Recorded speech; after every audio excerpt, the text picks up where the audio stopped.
자, 오늘 제가 이 말씀드리려고 한 것은 이제 자본 생산성 소득인데요. 우리가 자본주의 시장 경제이기 때문에 나의 모든 문제를 요 자본이라는 변수 하나 가지고 생각하셔도 그렇게 큰 틀림이 없어요. 눈에 보이는 자본보다는 눈에 보이지 않는 자본을 훨씬 중요하게 생각한다, 그런 말이에요. 그러니까 여기서 제가 말씀드리는 것은 궁극적으로 우리 사장님들이 갖고자 하는 자본은 텐저블 캐피탈, 즉 유형 자본입니다. 집도 큰 거 갖고 싶고, 자동차도 좋은 거 갖고 싶고, 내 땅도 좀 1,000평 정도 갖고 싶고, 과수원도 갖고 싶고, 그건 전부 눈에 보이는 자본이에요. 그렇죠? 그리고 은행에 그것도 1억 정도는 넣어놓고 쓰고 싶고, 그건 전부 눈에 보이는 자본이죠. 눈에 보이는 자본이에요. 그런데 그걸 준비하기 위해서는 뭐가 필요하냐? 눈에 보이지 않는 자본이 필요하다. 그 얘기예요. 지금 현대로 갈수록 그래요. 현대로 갈수록 아무리 눈에 보이는 자본을 조상으로부터 물려받는다 하더라도 눈에 보이지 않는 자본이 없으면 그 눈에 보이는 자본을 지킬 수가 없어요. 지킬 수가 없다고. 영국의 저명한 정치인이죠. 성공 후 비결은 목적을 향해 시종일관하는 것이다. 한 목표를 향해서 시종일관하면은 성공할 수 있다. 자, 처음부터 끝까지 한 길을 성공하지 못하는 사람은 능력이 없어서가 아니라 이랬다 저랬다 하기 때문에 안 된다.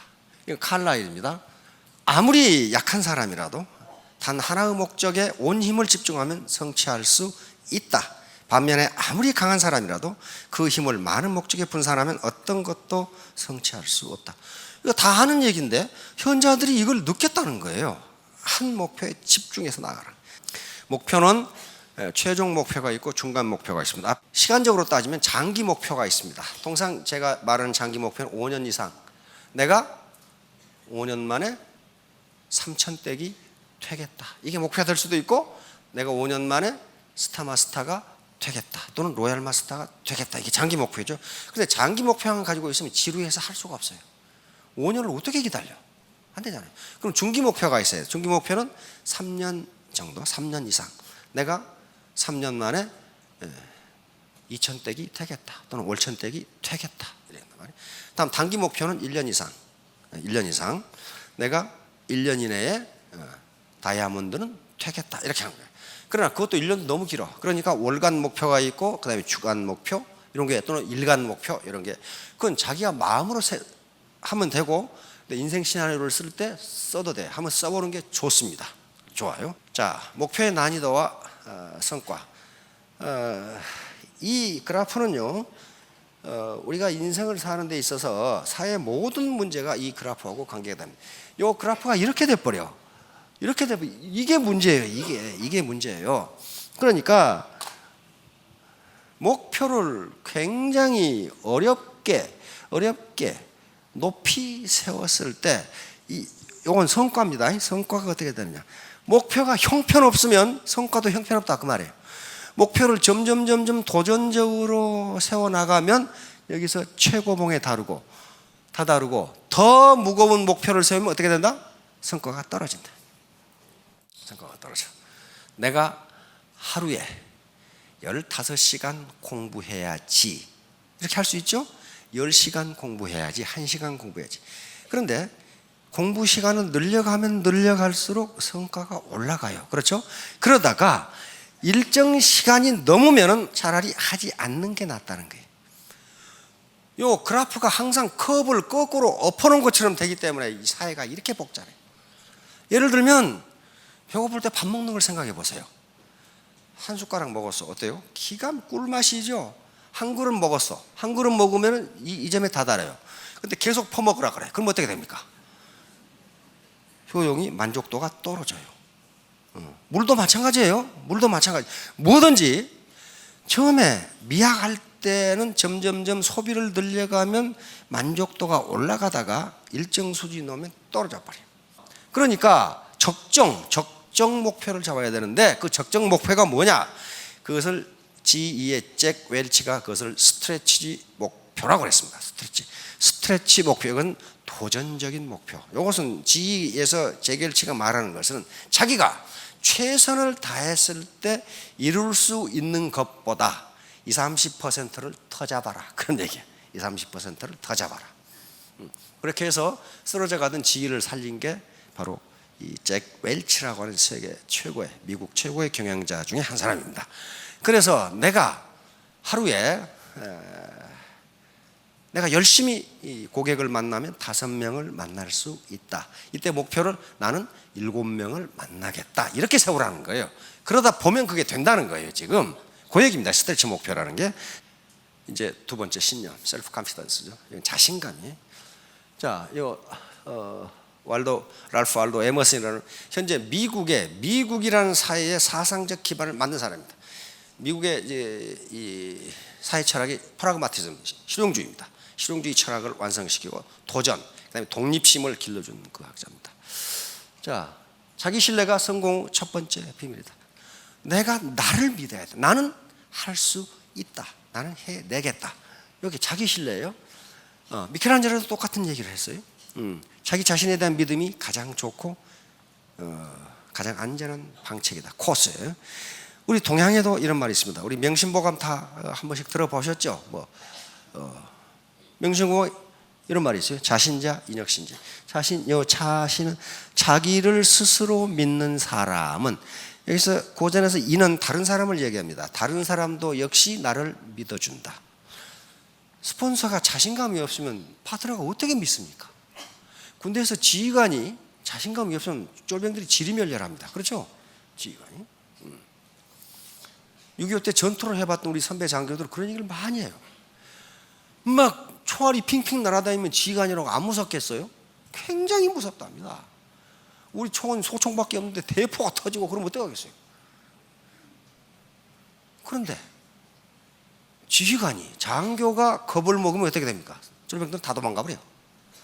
그리고 겁이 나도 겁이 안 난 것처럼 해야 돼. 지휘관은. 스폰서가 자기 좋다고 일을 해버리면 밑에 파트너가 안 따라와요. 그러니까 나를 믿고 그러면 다른 사람도 나를 믿어준다. 그 다음 또 말 있어요. 자의자 인역이지. 스스로 자기를 의심하면 다른 사람도 또한 의심한다. 명심보감이 있어요. 명심보감. 내가 할 수 있을까? 그러면 파트너가 믿겠어요? 아이고, 이 스폰서가 자신이 없구나. 이렇게 된단 말이에요. 그러면 신념이란 무엇인가? 나를 믿는다는 게 무엇인가? 나는 할 수 있다. 그런다고 내가 할 수 있다는 신념이 그게 아니에요. 신념이라는 것은 자기 현재 의지와 잠재 의식이 일치할 때 그걸 신념이라 한단 말이에요. 예를 들면 나는 2년 내에 스타마스터가 돼야지. 그건 의지야. 내 의지. 그걸 의식이라고 합니다. 의식. 컨셔스니스라고 그러죠. 의식이에요. 근데 그 잠재 의식이 있어요. 우리 몸을 지배하는 것은 90% 잠재 의식이라고 학자들은 이야기합니다. 그런데 나는 2년 만에 스타마스터가 될 수 있다. 그렇게 자기가 입으로 얘기를 했어. 그런데 이 배꼽 밑에서 뭐라 그래? 네가 어떻게? 너 같은 것이 어떻게? 그러면 그건 안 된다는. 그건 신념이 아니라는 거예요. 신념이 아니에요. 그것은 잠재 의식과 내 현재 의식이 일치한 상태를 신념이라고 부른다. 이 양반은 로우 오브 석세스를 썼기 때문에 거의 지금 고전으로 돼 있죠. 지금도 계속 우리나라에서 계속 나와요. 계속 나옵니다. 이게 이 책이 번역돼서 전권 번역돼서 나오고 다른 걸로 세 권으로 번역돼서 나오고 계속 나오고 있어요. 이 책이 나온 게 1937년에 나와요. 지금도 계속 나오고 있어요. 자, 그러니까 의지와 잠재 의식이 일치할 때 나는 할 수 있다. 이렇게 내가 입으로 얘기했는데 내 잠재 의식도 맞아. 너는 할 수 있어. 이렇게 얘기할 때 성공 메커니즘, 석세스 메커니즘이 작동한다. 다른 학자가 연구해서 보면 그렇게 돼 있어요. 습관은 우리의 행동을 지배하는 것은 90%의 잠재 의식인데, 잠재 의식은 이 잠재 의식의 명령에 따라서 움직이는 게 습관이다. 이 습관은 자기도 몰라. 그러니까 자기도 몰라. 잠재 의식이 시키는 대로 한다. 잠재 의식이 시키는 대로 한다. 잠재 의식이. 그러니까 습관을 바꾸기가 어렵다는 건 무슨 얘기냐면은 현재 내가 담배를 끊어야지 하는 것은 내 현재 의식이에요. 컨셔스니스. 그러나 서브컨셔스니스, 이 잠재 의식은 네가 어떻게 끊어? 이렇게 이야기한단 말이에요. 네가 어떻게 끊어? 그리고 잠재 의식은 거기에 대해서 뭐라고 얘기하냐면은 합리화를 시켜줘. 임마, 처칠은 담배 피웠어도 90까지 살더라. 에?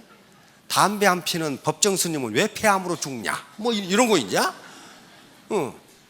그러니까 잠재의식과 현재의식이 일치하지 않으면 그것은 신념이라 할 수 없다. 이게 나폴레옹 힐의 The Law of Success라는 책에 나와 있습니다. 바로 신념은 정신을 움직이는 연금술사다. 바로 나폴레옹 힐의 똑같은 책에 나와 있는 거예요. 이 신념이라는 게 내 현재 의지와 잠재 의식이 일치하면은 모든 걸 움직여 버린다.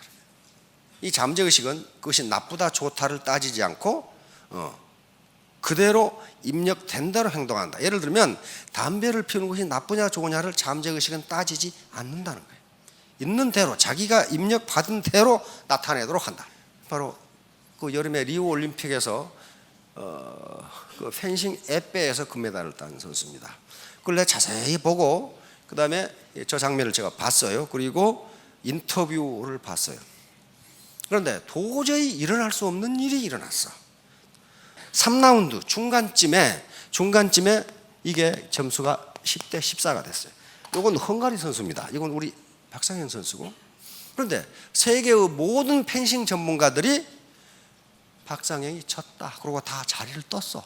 우리 펜싱 감독도 졌네. 왜? 에페라는 종목 때문에 그렇단 말이야. 전신을 공격하게 돼 있으니까 먼저 공격한다고 해서 자기만 점수를 따는 게 아니고 동시에 찔러버리면 동시에 점수가 올라. 그러니까 요 박상형은 올림픽에 처음 나간 21살의 루키입니다. 그리고 세계 랭킹 23위. 요 헝가리 선수는 42세 백전 노장에다가 세계 랭킹 3위예요. 그런데 지금 시간이 1분 몇 초밖에 안 남았는데 점수가 이 모양이에요. 그러니까 어때요? 이대로 끝나도 헝가리 선수가 이기고, 그렇죠? 동시타로 1점만 나면 그대로 끝나버린 거란 말이에요. 그런데 이게 15대 14로 역전승을 했어. 박상형이 점수를 따려면 공격을 해야 되잖아요.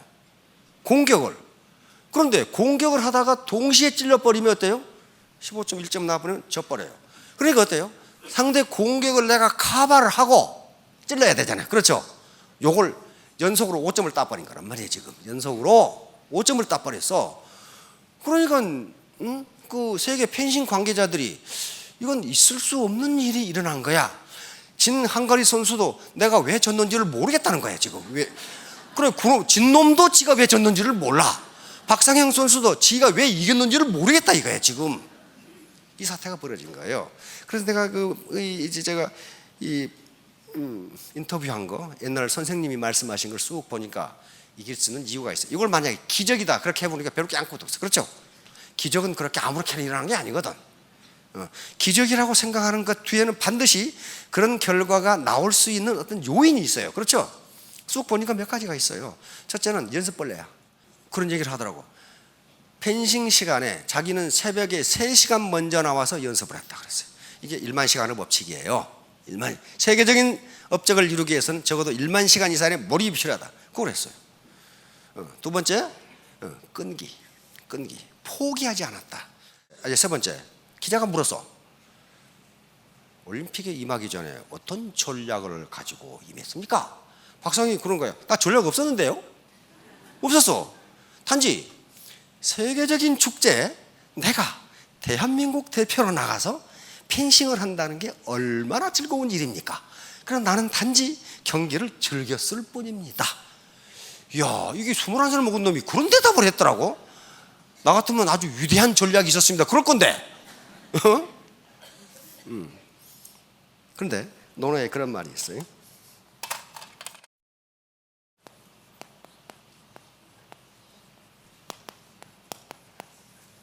그러니까 논어에 있는 말씀인데요. 아는 것은 좋아하는 것만 못하고 좋아하는 것은 즐기는 것만 못하다. 공자님이 직접 하신 말씀이에요. 그러니까 애터미에 대해서 아는 것은 애터미 사업에 대해서 즐기는 것만 못하고 즐기는 것은 좋아하는 것만 못하다. 좋아하려면 어떻게 돼야 돼? 그게 보람이 있어야 돼요. 보람이 있어야 돼. 그리고 내가 해주고 싶은 말이 있어야 돼. 박상형은 내가 국가대표 선수가 되고 올림픽에 금메달을 따면 나같이 어려운, 굉장히 집이 가난했어요. 어려운 처지에 있는 청소년들에게 꼭 해줄 말이 있다. 끝까지 포기하지 않으면 기회는 온다. 그걸 즐긴 거예요. 그 점이 또 하나 있더라고. 그리고 마지막으로 자기 암시예요. 이게 자기 암시예요. 자, 지금 3라운드 마지막 라운드에 1분 30초 남았는데 휴식 기간이 있어서, 그러니까 중간에 우리 한국 사람 같죠? 할 수 있다! 그러고 고함을 질렀죠? 그러니까 박상영이 앉아서 나도 할 수 있다! 할 수 있다! 그러고 앉아있어요, 이게. 이게 뭐예요? 자기 암시를 주는 거예요. 자기 잠재의식 속에 I can do it, I can make it, 난 할 수 있다, 이걸 집어넣는 거예요. 내가 3년 안에 스타마스타가 될 수 있고 월천댁이 될 수 있다고 믿는 놈은, 꼭 놈만은 아니지만 이게 할 수 있고, 그렇게 할 수 없다고 믿는 놈은 할 수 없다. 자, 여러분 3년 후, 5년 후에 모두 스타마스타, 로얄 마스터가 되시기 바랍니다. 예, 감사합니다.